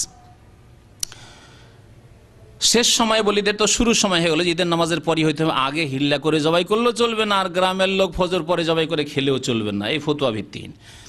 তারাও এই ফতোয়ার উপর হয়তো আমল করে না, তবে করতে পারে কোথাও, কারণ তাদের কিতাবে সবচেয়ে বড় কিতাব ফিকার কিতাব তাদের হিদায়াত, তাতেই যখন আছে তো কেউ করতে পারে। বিশেষ করে হুজুর ধরনের লোকরা তো করতেই পারে, কারণ তাদের খাস খাস মাসলা তো জানাই আছে। জুবাইর বিন মুতিম রাদিয়াল্লাহু তাআলা আনহু বলছেন আনিন নবী সাল্লাল্লাহু আলাইহি ওয়াসাল্লাম, নবী সাল্লাল্লাহু আলাইহি ওয়াসাল্লাম থেকে বর্ণনা করেছেন কাল কুল্লু আরাফাত মওকিফ, আরাফার প্রত্যেকটি জায়গা অবস্থানের স্থান। আরাফা এমন নয় যে যেই জায়গায় নবী সাল্লাল্লাহু আলাইহি ওয়াসাল্লাম অবস্থান করেছেন ওই জায়গায় অবস্থান আমাকে করতে হবে বা মসজিদে পৌঁছিতে হবে না, ওই জাবালে রাহমাতে বিদাতিদের মতো পৌঁছিতে হবে না। প্রত্যেক আরাফার প্রত্যেকটি স্থান হচ্ছে মওকিফ, অবস্থানের জায়গা। ওয়ারফাউ আন বাতনে অরনা, তবে অরনার উপত্যকা থেকে তোমরা একটু উঠে থাকো, সেখানে থাকিও না। এই যে নিচু জায়গা রয়েছে যেই জায়গাটি অরনা বলা হয়, ওখানে তোমরা অবস্থান করবে না। ওয়াকুল্লু মুজদালিফা মওকিফুন, মুজদালিফার প্রত্যেকটি স্থান হচ্ছে অবস্থানের জায়গা, হজে গিয়ে রাত্রি যাপনের জায়গা। ওয়ারফাউ আন মুহাসসির, তবে ওয়াদি মুহাসসির, মুহাসসির উপত্যকায় তোমরা রাত্রি যাপন করবে না, যেই জায়গায় আবরাহা এবং তার বাহিনীকে আল্লাহ পাক ধ্বংস করেছিলেন আবাবিল পাখি দিয়ে, তৈরানা বাবিল, দলে দলে পাখি এসে আল্লাহ পাকের গজবে তারা ধ্বংস হয়েছিল, সেখানে নয়, সেই জায়গায় এখনো খালি আছে। এক্সটেনশন মেনাও যে করা হয়েছে, দেখবেন এক্সটেনশন মেনা থেকে যখন এই দিকে মেনার দিকে আসছেন, মানে মুজদালিফার দিক থেকে মেনাতে আসছেন, ফাঁকা জায়গা এখনো রয়েছে, যেখানে বাজার টাজার ফুটপাত লাগানো আছে আর সব কিছু বিক্রি হচ্ছে, কিন্তু সেইটি জায়গা অবস্থানের জায়গা নয়, সেখানে অবস্থান করা যাবে না। তাঁবু থাকলেও যাবে না, তাঁবুর বাইরে হাজার হাজার লোক ওখানে অবস্থান করে, তাও জায়েজ নয়। নবী সাল্লাল্লাহু আলাইহি ওয়াসাল্লাম নিষেধ করেছেন বাতনে মুহাসসার। ওয়া কুল্লু ফিজাজ মেনা মানহার, মেনার প্রত্যেকটি অলি গলি হচ্ছে কুরবানির স্থান, প্রত্যেক জায়গায় জবাই করতে পারে, এমন নয় যে খুঁজতে হবে কোন জায়গায় নবী সাল্লাল্লাহু আলাইহি ওয়াসাল্লাম কুরবানি করেছেন 100 উট সেখানে আমি করব না। ওয়াকুল্লু আইয়ামে তাশরিকে জাবহুন, এবং আইয়ামে তাশরিকের প্রত্যেকটি দিন হচ্ছে কুরবানির দিন। ওয়াকুল্লু আইয়ামে তাশরিকে জাবহুন, আইয়ামে তাশরিক হচ্ছে 11, 12, 13, আর তার সাথে অমন নাহার 10 তারিখ হয়ে গেল, এই 4 দিন হচ্ছে কুরবানির দিন, নবী করিম সাল্লাল্লাহু আলাইহি ওয়াসাল্লামের হাদিস দ্বারা প্রমাণিত হয়। এই মযহাবে যে মযহাবের কথা উল্লেখ করলাম তাতে আরেকটি ফতোয়া আছে কুরবানির দিন মাত্র 3 দিন, এটিও একটি ভুল। 10 তারিখ, 11, 12, 13 তারিখে তাদের কুরবানি নেই, অথচ জায়েজ আছে। কি বললেন নবী সাল্লাল্লাহু আলাইহি ওয়াসাল্লাম? হাদিস মুসনাদ আহমদের হাদিস, ওয়া কুল্লু আইয়ামে তাশরিকে যাবহুন, আইয়ামে তাশরিকের প্রত্যেকটি দিন হচ্ছে জবাই করার দিন, কুরবানি করার দিন। ফয়সালা রাসূলুল্লাহ সাল্লাল্লাহু আলাইহি ওয়াসাল্লামের কাছে রয়েছে, সুতরাং সেখান থেকে ফয়সালা নিতে হবে। কুরবানির পশুর জন্য শর্ত হচ্ছে যে 1 বছর বয়সের হইতে হবে, এটি হচ্ছে অধিকাংশ আলেমদের মত। তবে অনেক আলেম মুহাদ্দিসিনদের মত হচ্ছে যে দাঁতা হইতে হবে, এবং সতর্কতা এতেই রয়েছে দাঁতা হওয়া। খাসির ক্ষেত্রে, ছাগলের ক্ষেত্রে, বকরির ক্ষেত্রে দাঁতা হইতে হবে। যদি দাঁতা হয় তাহলে আপনি একবারে সন্দেহ মুক্ত হয়ে গেলেন, ইখতিলাফ মুক্ত হয়ে গেলেন। আর কিছু আলেমরা বলছেন যে না, দাঁতা হওয়া শর্ত নাই, যদি আপনি বাড়িতে পোষেন আর 1 বছর, এটা বাড়িতে নিজে পুষলে বোঝা যাবে যে 1 বছর হয়েছে কিনা। যে বিক্রি করতে এসে কুরবানির মৌসুমে দাঁত হয়নি, তো আপনাকে ও মিথ্যা বলে, আজকালকার যেমন মিথ্যা বলে চালিত, না 1 বছর হয়ে গেল এর বয়স, আস্থা করা যাবে না। তাহলে দাঁত দেখে নিতে হবে। নবী করিম সাল্লাল্লাহু আলাইহি ওয়াসাল্লাম কি বলেছেন এই সম্পর্কে শোনেন, বলছেন আন জাবের রাদিয়াল্লাহু তাআলা আনহু বর্ণনা করেছেন কালা রাসূলুল্লাহ সাল্লাল্লাহু আলাইহি ওয়াসাল্লাম লা তাযবাহু ইল্লা মুসিন্নাহ, তোমরা জবাই করবে না 1 বছর ওলা ছাড়া। মুসিন্নার অর্থ যারা 1 বছরের কথা বলেছেন তারা এই অর্থ করেছেন, কিন্তু মুসিন্না শব্দ নিয়ে অনেকে গবেষণা করে মুহাদ্দিসিনরা, হাদিসের অনুসারীরা তারা বলেছেন মুসিন্না সিন্নুন থেকে, সিন মানে দাঁত। আচ্ছা, ডেন্টাল হসপিটালকে বলা হচ্ছে আসনান, বলা হচ্ছে না, সিন্নুনের বহু বচন হচ্ছে আসনান। তো লা তাযবাহু ইল্লা মুসিন্না মানে দাঁতা ছাড়া তোমরা জবাই করবে না। খাসি হইলেও দাঁতা, বকরা বকরি হইলেও দাঁতা, ভেড়া ভেড়ি হইলেও দাঁতা, দুম্বা হইলেও দাঁতা, যদি গরু হয় দাঁতা, উট হয় দাঁতা। দাঁতা দেখলে মুক্ত হয়ে গেলে মুসিন্না, সিন্নুন থেকে। আর যারা বলেছেন বছর তারা সানাতুন থেকে নিয়েছেন, কিন্তু মুসিন্না মানে দাঁতা হওয়াটাই বেশি সতর্কতা তাদের রয়েছে, এহতিয়াত রয়েছে। সুতরাং দাঁতা দেখেই কুরবানি করবেন। নিজের বাড়ির যদি একেবারে পোষা হয়, আর দেখেছেন না এই খাসির জন্ম হয়েছে 1 বছর আগে, গত কুরবানির আগেই জন্ম হয়েছে নিজের বাড়িতে, তাহলে সেটা করা যেতে পারে অনেক আলেমের নিকট। ইল্লা ইয়া আসরা আলাইকুম, তবে নবী সাল্লাল্লাহু আলাইহি ওয়াসাল্লাম বলছেন তবে তোমাদের জন্য যদি খুব কষ্টকর হয়ে পড়ে যে দাঁতার ব্যবস্থা হইল না, দাঁতা কুরবানি পেলে না, ফাতাযবাহু জাযআতাম মিনাদ দাম, তাহলে ভেড়া, তাহলে বকরা বকরি থেকে খাসি থেকে চলবে না, ভেড়া থেকে তোমরা জাযা জবাই করতে পারো। ভেড়ার জাযা হচ্ছে 6 মাসের। এই ক্ষেত্রে নবী করিম সাল্লাল্লাহু আলাইহি ওয়াসাল্লাম বিশেষ আদেশ দিয়েছেন যে দান, এই দুম্বা বা ভেড়া থেকে 6 মাসের যদি হয়, 6 মাস বাস জাযা বলে, একে জবাই করা যেতে পারে। এই কথা বলেছেন নবী করিম সাল্লাল্লাহু আলাইহি ওয়াসাল্লাম, মুসলিম শরীফের হাদিস। কুরবানির ক্ষেত্রে কয়েকটি আইব, দোষ রয়েছে, বড় বড় দোষ কুরবানির পশুতে। এইরকম দোষ যদি থাকে তাহলে কুরবানি হবে না, কুরবানি জবাই করা জায়েজ হবে না, সেটি কুরবানি চলবে না, দেখে নিতে হবে। বারা বিন আযিব রাদিয়াল্লাহু তাআলা আনহুকে কোন একজন লোক জিজ্ঞাসা করে, হাদ্দিসনি আম্মা নাহা আনহু রাসূলুল্লাহ সাল্লাল্লাহু আলাইহি ওয়াসাল্লাম মিনাল আদাহি, আমাকে আচ্ছা বলুন তো, সাহাবীকে জিজ্ঞাসা করছেন কোন তাবেঈ, যে কুরবানি সম্পর্কে নবী সাল্লাল্লাহু আলাইহি ওয়াসাল্লাম যেসব কুরবানি করতে নিষেধ করেছেন দোষ খুঁতের কারণে, সেগুলি কি? কাল, বললেন কামা রাসূলুল্লাহ সাল্লাল্লাহু আলাইহি ওয়াসাল্লাম, রাসূলুল্লাহ সাল্লাল্লাহু আলাইহি ওয়াসাল্লাম একদিন খুতবায় দাঁড়ালেন, বক্তব্যে দাঁড়ালেন, ওয়াইয়াদি আকসারু মিন ইয়াদিহি, আর তারপর ইশারা করে বুঝাচ্ছেন আর বলছেন আমার হাত নবী সাল্লাল্লাহু আলাইহি ওয়াসাল্লামের হাতের তুলনায় অনেক খাটো, অর্থাৎ নবী সাল্লাল্লাহু আলাইহি ওয়াসাল্লামের মতো আমি আপনাকে বুঝাতেও পারবো না। কাল, তবে বলেছেন তিনি এইভাবে যে আরবাউন লা ইয়াজুজনাল, আরবাউন লা ইয়াজুজনা, 4টি খুঁত রয়েছে বা 4টি দোষ রয়েছে পশুতে, যদি থাকে তাহলে কুরবানি করা জায়েজ নাই, লা ইয়াজুজনা। আল আওরা আল বাইয়ুনা আওয়ারুহা, যদি খোড়া হয়, অন্ধ হয়, প্রথম কথা অন্ধ, যদি এমন অন্ধ হয় যে স্পষ্ট অন্ধ, আসলে স্পষ্ট অন্ধ, স্পষ্ট কানা, এক চোখে দেখতেই পায় না বা 2 চোখে দেখতে পায় না। প্রথম এই চোখের খুঁতের কথা বলেছেন রাসূলুল্লাহ সাল্লাল্লাহু আলাইহি ওয়াসাল্লাম, যদি স্পষ্ট হয়, আর যদি দেখতে পাচ্ছে কিন্তু হালকা হালকা দেখতে পাচ্ছে তাহলে চলবে। ওয়াল মারিযাতু আল বাইয়িনু মারাদুহা, এমন রুগ্ন পশু যে স্পষ্ট যে একেবারে রুগ্ন, দুর্বল, চলবে না তাহলে। ওয়াল আরাদা আল বাইয়িনু দালওয়াহা, আর যদি খোড়া, ল্যাংড়া খোড়া হয়, এমন খোড়া যে স্পষ্ট বোঝা, চললেই বোঝা যাচ্ছে যে খোড়া, বসে আছে তখন তার বোঝা যাবে না, কিন্তু যখনই হাঁটছে স্পষ্ট বোঝা যাচ্ছে যে এই বকরি বা গরু বা উট হচ্ছে খোড়া। ওয়াল কাসিরা আল্লাতি লা তুনকি, এবং এমন দুর্বল, এটা হলো রুগ্ন মানে রোগের কারণে, আর এটা হচ্ছে এমনি দুর্বল, এমন রুগ্ন যে যাতে একেবারে গোশত চর্বি নেই, গোশত নেই, গোশত হাড়ের সাথে শরীর লেগে আছে, চামড়া হাড্ডির সাথে লেগে আছে।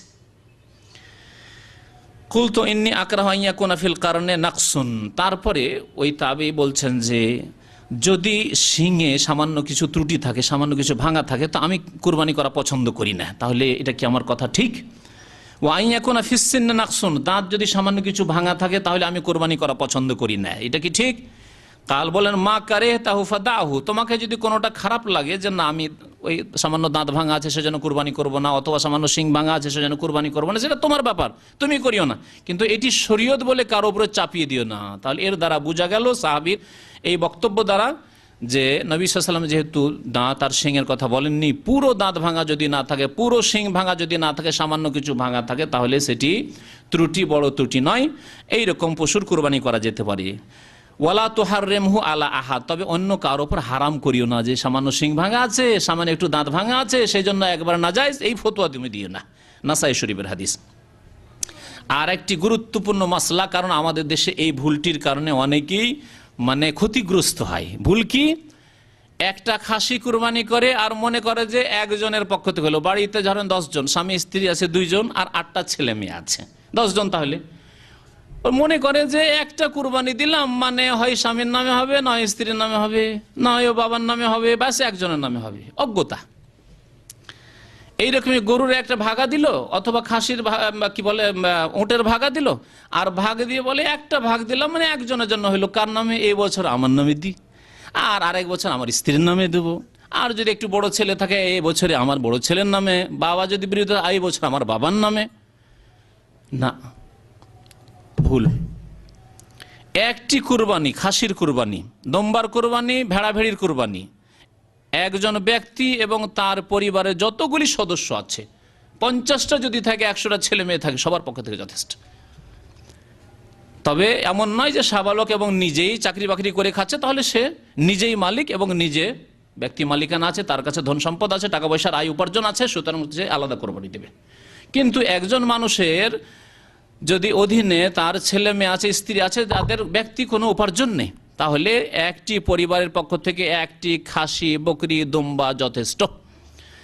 একটি ভাগ গরুর ভাগ বা একটি উটের ভাগ একটি পরিবারের পক্ষ থেকে যথেষ্ট। এই মাসলা শুনে রাখেন এবং দলিল শুনে রাখেন।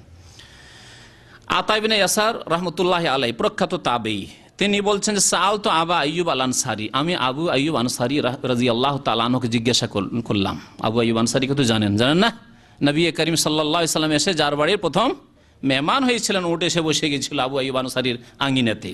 কাইফা কানাতিদ দাহায়া আলা আহদে রাসূলিল্লাহ সাল্লাল্লাহু আলাইহি ওয়াসাল্লাম, রাসূলুল্লাহ সাল্লাল্লাহু আলাইহি ওয়াসাল্লামের জামানায় কুরবানি কেমন হইতো, কি ভাবে কুরবানি দেওয়া হইতো?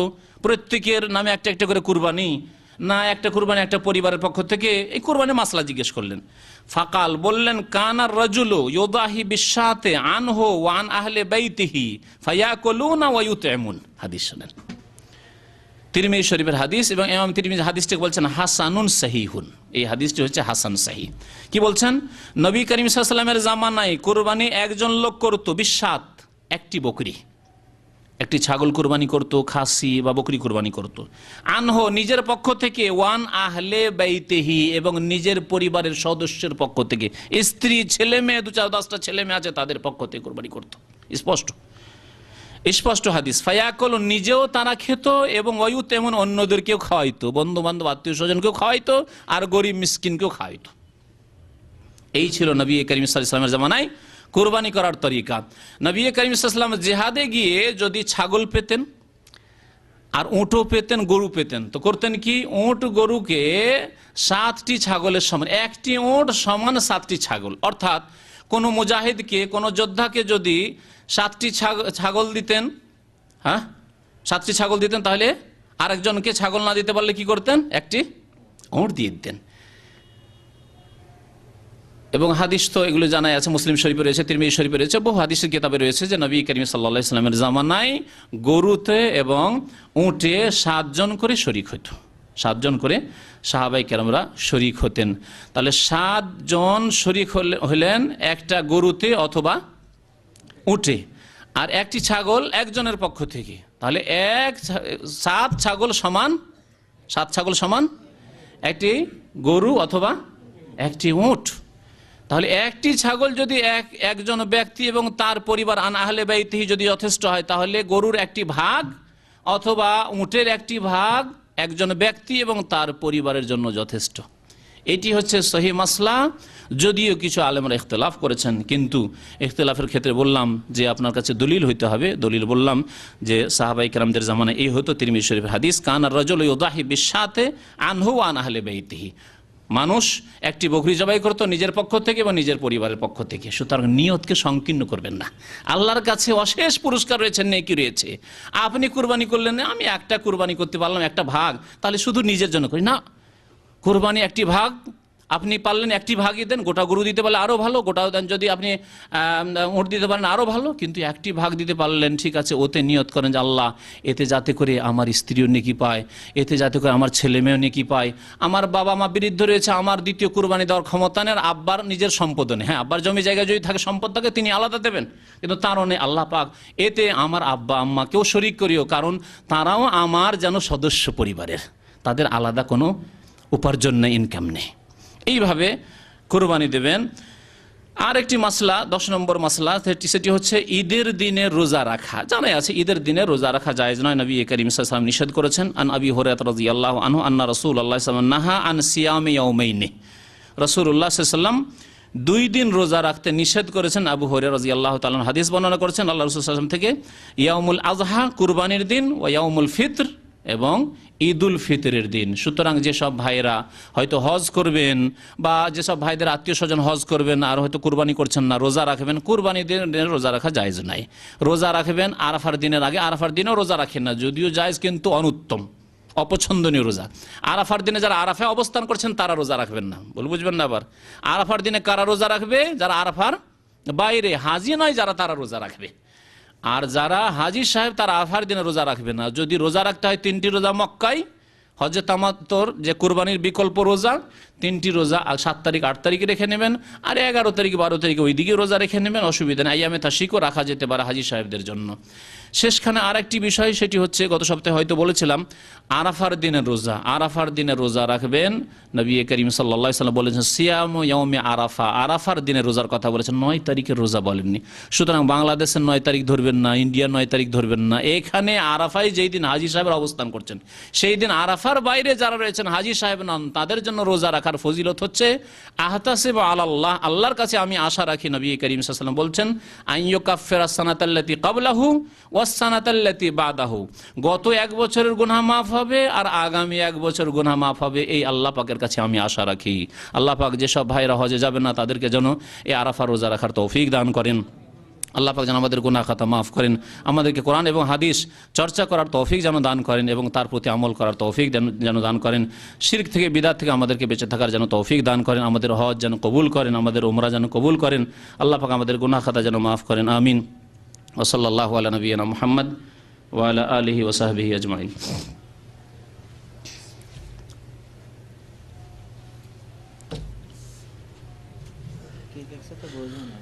বুঝেন আগে আপনি 2-3 বাড়ির লোক কেহ 2-3 বাড়ি মিলে একটা কোরবানি করা হয়তো বলতে চাইছে। না, হ্যাঁ, না, এরকম চলবে না। 2জন মানুষ হয়তো একসাথে থাকছেন ব্যাচেলার, এক কাজ করো, 2জন মিলে একটা কুরবানি দিন, না, এরকম চলবে না। হ্যাঁ, একটা ভাগে 2জন চলবে না, অথবা একটা খাসিতে 2জন চলবে না, মানে 2টি পরিবারের লোক। এক পরিবারের 10টা 20টা 50টা 100টা লোক হলে অসুবিধা নেই। স্বামী স্ত্রী আছেন, আপনার ছেলে মেয়ে নিয়ে দেখা যাচ্ছে আপনার অনেক ছেলে মেয়ে আছে, তালাকপ্রাপ্তা বোন আছে তার দেখাশোনা, বিধবা বোন আছে তার দেখাশোনা করতে, সবার নিয়ত করেন আপনি। মৃত ব্যক্তির কুরবানির সম্পর্কে, কারণ আমাদের দেশে মৃত লোকেরই কুরবানি বেশি করে লোকেরা, এই সম্পর্কে শুনে রাখেন। অনেক ওলামারা বলেছি, একটু ইঙ্গিত করেছি প্রথম দিকে, যে মৃত লোকের কুরবানি প্রথম কথা করবেন না, আর যদি করেনও তাহলে জীবিতদের সাথে তাদেরকে শরীক করে নিয়ত করে নেবেন, আল্লাহ আমার যারা আত্মীয় স্বজন মারা গেছে তাদেরকে তুমি এই কুরবানি থেকে নেকি দিও। এইভাবে আপনার নিজের নামে কুরবানি করেন, তাদেরকেও নিয়তে শরীক করে নেন, ওলামারা এটি বলেছেন। আর যদি তাদের জন্য আলাদা করেই করেন, কিছু আনা বলছেন না, এটি জায়েজ নয়, কারণ নবী সাল্লাল্লাহু আলাইহি ওয়াসাল্লাম থেকে তা প্রমাণিত নয়। মৃত্যুর নামে শুধু মৃত্যুর নামে কোরবানি করা প্রমাণিত নয়। আর বাকি কিছু আলেমরা বলেছেন, যদি শুধু মৃত্যুর নামে কোরবানি, যে একটা ভাগ আমি মৃত না আমার মৃত আব্বার নামে করলাম, মৃত মায়ের নামে, দাদা দাদি নানা নানির নামে করলাম, তাহলে সতর্কতা হচ্ছে যে সে গোস্ত গরিব মিসকিনে পুরোটাই দান করে দেবেন। আরেকটি মাসলা হচ্ছে কুরবানির গোস্ত 3 ভাগ করা সম্পর্কে। 3 ভাগ করা ফরজ, ওয়াজিব নয়, তবে উত্তম হচ্ছে 3 ভাগ করা। এইভাবে 3 ভাগ হবে। আল্লাহ পাক কোরআনে কারীমে বলেছেন, ফাকুলু মিনহা ওয়া আতিমুল বায়সাল ফাকির, তোমরা নিজেরাও খাও এবং যারা অসহায় দরিদ্র অভাবী তাদেরকেও খাওয়াও। আল্লাহ পাক অন্য আয়াতে বলেছেন, সূরা হজে আয়াতগুলি রয়েছে, ওয়া আতিমুল কানিয়া ওয়াল মুতারা, তোমরা নিজেরাও খাও এবং যারা লজ্জায় ভিক্ষা করতে আসে না কিন্তু অভাবী, ধৈর্যশীল অভাবী। আর আরেক দল হচ্ছে আল মুতার, মানে অধৈর্যশীল অভাবী, অভাব হইলেই ভিক্ষা করতে বেরিয়ে যায়, 2 দলকেই খাওয়াও।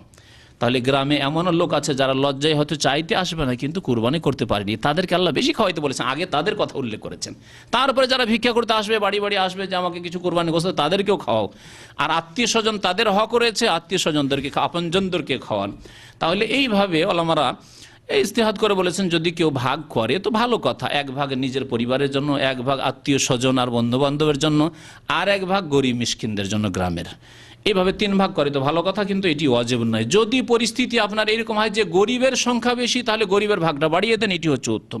যদি দেখা যায় না তার চাইতে বেশি আমি বেশি অভাবী, আমার বাড়িতে বেশি প্রয়োজন, মেহমান আসবে, অতিথি আসবে, হয়তো গরিব মানুষ আর ছেলে মেয়ের বিবাহ লাগিয়েছেন কুরবানির মৌসুমে, কোনো রকম এটা দিয়ে সেরে দিই, গরিব মানুষ, তাছাড়া উপায় নেই হয়তো, তাহলে আপনি বেশি যদি আপনি নিজের জন্য রেখে, নিজের পরিবার বা ওই মেহমানদের জন্য রেখে নেন, কোনো দোষ নেই।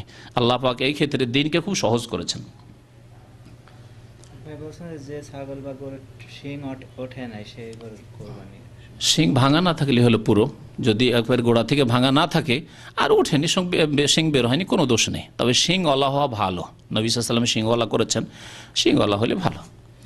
বলছেন যে কোরবানির গোশত অনেকে ফ্রিজে রেখে দীর্ঘদিন ধরে খায়, নবী সাল্লাল্লাহু আলাইহি ওয়াসাল্লাম জামানায় 3 দিনের বেশি নিষেধ ছিল, তারপরে অনুমতি দেওয়া হয়েছে। সুতরাং গরিব মিসকিনকে দিয়ে যদি থাকে, একজন লোক যদি 10টা কুরবানি করে আর যদি ফ্রিজে রেখে খায়, কোনো দোষ নেই, বেশি দিনও খেতে পারে। তবে গরিবকে দিল না, আজকাল যেমন হচ্ছে ফ্রিজের দেশে, বিশেষ করে গরিবকে দেওয়ার নাম কথা নেই, পাশে গরিব দুঃখী রয়েছে, কাউকে কিছু দেয় না, কারণ ফ্রিজ আছে 2-4টা খাসি গরু রাখার মতো, সব ঢুকিয়ে রেখে দিল, এইটি জায়েজ নাই।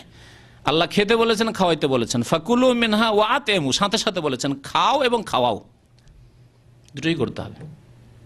কোরবানির গোশত শুধু নিজ পরিবারে খাওয়া চলবে, বললাম তো, যদি প্রয়োজন এরকম থাকে, অভাব, নিজেরই অভাব থাকে, অনেক গরিব মানুষ কোন রকম কুরবানিটা দিয়েছে, নিজেই অভাবী হয়তো, তাহলে বেশিরভাগ যদি নিজের ছেলে মেয়েদের জন্য রাখে, যেমন সারা বছর তো ছেলে মেয়ে আর কুরবানি হয়তো আর গোস্ত খাওয়ার মতো ক্ষমতা নাই কিনে, নিজে বেশিরভাগ রাখে, কম যদি দেয় আত্মীয় স্বজনকে বা গরিবদের, তাহলে কোনো দোষ নেই। কিন্তু যারা পয়সাওয়ালা মানুষ 2-3টে কুরবানি করতে পারে, তারা বেশিরভাগ খাওয়াবে গরিব মিসকিনকে এবং অল্প খাবে, অথবা 3 ভাগ করবে। জি, একটা প্রশ্ন অন্য ব্যাপারে, ওই ভাই বলছেন যে আমার বন্ধু বিয়ে করে সৌদি আরব আসছে, তার স্ত্রী অন্য ছেলের সাথে চলে গেছে, সেখানে ঘর সংসার করছে, এখনো তালাক দেয়নি, 2 বছর হয়ে গেছে, তো সে বলছে নাকি 2 বছর অটোমেটিক তালাক হয়ে গেছে, এই ব্যাপারে না, কোনো মহিলা তালাক না দিলে 2 বছরে তালাক হয় না, বরং 50 বছরও তালাক হবে না, 100 বছরও তালাক হবে না। তবে হারিয়ে যাওয়া মানুষ যদি নিখোঁজ হয়ে যায় তাহলে 4 বছর,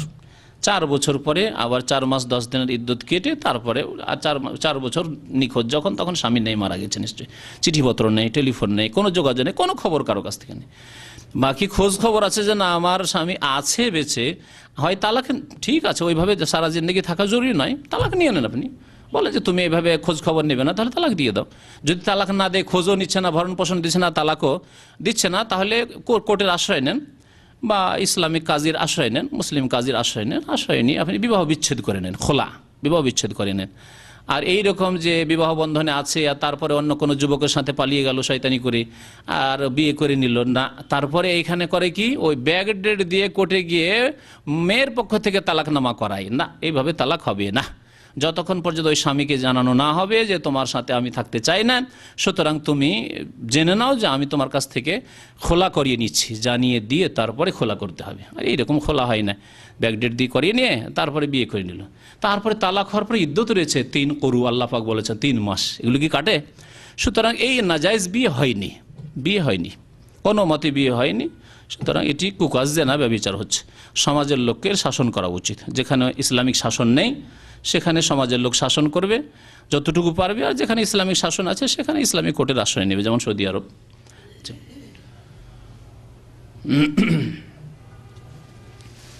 সাল্লাল্লাহু আলা নবিয়িনা মুহাম্মদ ওয়া আলা আলিহি ওয়া সাহবিহি আজমাইন। ওগুলো সৌদি ওই ঘটনাতে আছে, তাফসীর কিতাবাইতে আছে, আল্লাহু আলাম।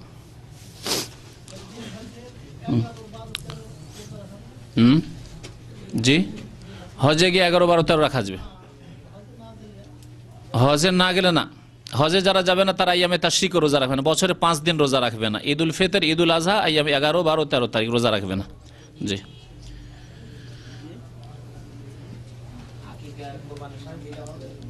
আকিকার ভাগানে, আকিকা সম্পর্কে ইনশাআল্লাহ কিছুদিন পরে, ঈদের পরে ইনশাআল্লাহ আলোচনা হবে। আকিকার ভাগটাকে না, আকিকায় বকরি দিতে হবে, ছেলে হলে দুটো বকরি বকরা দিতে হবে, আর মেয়ে হলে একটি। এক ভাই জানতে চাচ্ছেন ছেলের জন্য কয়টা আকিকা, মেয়ের জন্য কয়টা? বললাম তো, এদিকে বলছি তো, বলেন। হ্যাঁ শুনলেন না? শোনেননি হয়তো। মেয়ে হলে একটি, ছাগল, দুম্বা, ভেড়া, ভেড়ি এগুলি, আর ছেলে হলে দুইটি। আর গরুর ভাগা, উটের ভাগায় আকিকা চলবে না। এমনকি গরু গোটা গোটা চলবে কিনা এই নিয়ে ইখতিলাফ আছে। এটাও সাহাবায়ে কেরামের জামানায় ছিল না, পরে তাবেনের জামানায় বলছে ঠিক আছে গরু দিলে দাও, গোটা গোটা দাও, মেয়ের জন্য একটা গোটা গরু দাও, বা গোটা উট একটা উট দাও, আর ছেলের জন্য দুটো গরু দাও। তো এরকম দিলেও দেওয়া যেতে পারে হয়তো। ভাগ চলবে না, ভাগই চলবে না, তো আবার কোরবানির সাথে কি করে, ও তো প্রশ্নে উঠে না। রাস্তা শেষ ওখানে, ভাগ নেই, আকিকার ভাগ নেই। জি।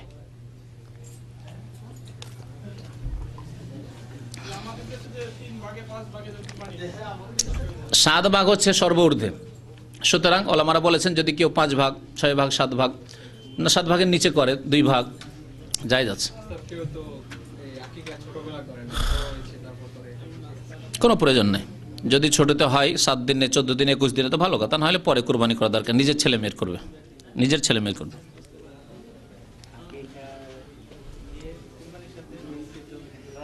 ভাগের কোরবানি নাই না, ভাগের আকিকা নেই, বললাম যে ভাগের আকিকা নেই।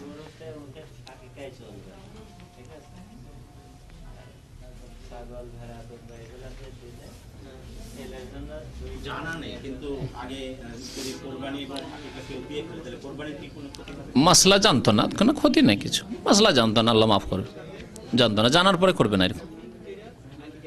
না জেনে অনেক কিছু মাপ আছে, কবুল না হইলো কমপক্ষে তার কোরবানিটা তো হবে।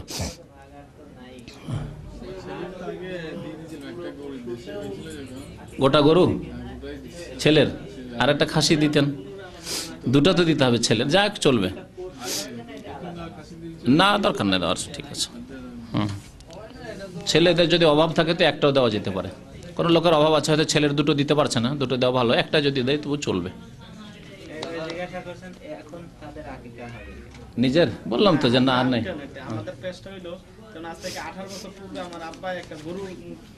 ভাগ করে ভাগে দিয়েছে, হ্যাঁ ভাগ ভাগ করে আকিকা করেছে, ওইটাই আর কি। সহি মশলা তো হয়নি, আর পুনরায় দিতে হবে না। আকিকা 7 দিনে, 14 দিনে, 21 দিনে দেওয়ার ব্যাপার, আর আব্বার দায়িত্ব ছিল। এখন আপনি আপনার ছেলে মেয়ের ব্যাপারে সুন্নত মোতাবেক এভাবে করবেন, যা অতীতে হয়েছে হয়েছে, আল্লাহ কবুল করুক। আরাফার রোজা নেই, আরাফার 9 তারিখে রোজা নেই। হ্যাঁ, যারা হাজী সাহেব তারা রাখবে না, নিষেধ করেছে, না রাখবে না।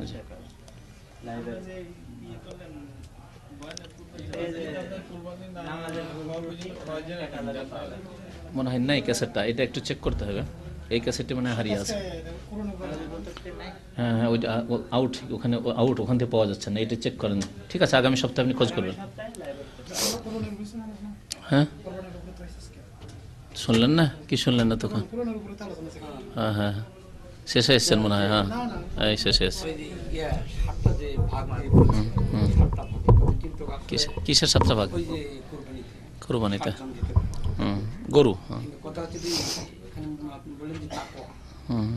আপনার তাকওয়া, আপনার ঈমানদারি, যে আপনি এটাই আপনার উদ্দেশ্য যে আমি কুরবানি দিচ্ছি আল্লাহকে খুশি করব। অবশ্যই তা তো হইতো। আরো 6 জন যে আছে তারা হয়তো কেউ নামাজ পড়ে অথচ কেউ নামাজ পড়ে না, বেনামাজের সাথে কোরবানি দেওয়া যাবে না। কিন্তু তাদের মনে ধারণা একটা অন্য, যে হয়তো গরু গোশত আমি খাবো বা না আমাকে খাবে, কিন্তু আমার যেটা মনের উদ্দেশ্য তাকওয়া, কিন্তু আরেকজনের সে তাকওয়াটা এতটুকু নেই। দেখেন, কমপক্ষে মুসলমান হইতে হবে, বেনামাজি মুসলমান নাই। সুতরাং বেনামাজির সাথে কোরবানি দেওয়া যাবে না। মদখোরের সাথে কোরবানি দেওয়া যেতে পারে, জুয়া খেলছে তার সাথে কোরবানি দেওয়া যেতে পারে। পড়ে মানে 1 ওয়াক্ত নামাজ পড়লে হয়, জুমা পড়া মুসলমান তো সবাই, জুমা পড়া মুসলমান সবাই, ঈদ পড়া জুমা পড়া মুসলমান। 5 ওয়াক্ত যে নামাজ পড়ে না তার সাথে কোরবানি দেওয়া যায় না। যেমন হিন্দুর সাথে কোরবানি দেওয়া যাবে না। হিন্দু যদি প্রতিবেশী হিন্দু বলে তোমরা গোস্ত খাও আমরাও খাবো, ভাগ দিয়েছি, চলবে? আপনি খাসি দেন, আমরা এই জন্য এই ঝামেলা মুক্ত হওয়ার জন্য আমরা ওই ভাগের কোরবানি দেন, হয় দিলে গোটা গরু দিয়ে, আর না হলে আমরা খাসি দিই। নাম উচ্চারণ করা, আল্লাহুম্মা তাকাব্বাল হাযা মিন ফুলানিন ফুলান মিন আব্দুল্লাহ আব্দুর রহমান, জায়েজ আছে, বলতে পারি, সমস্যা নেই।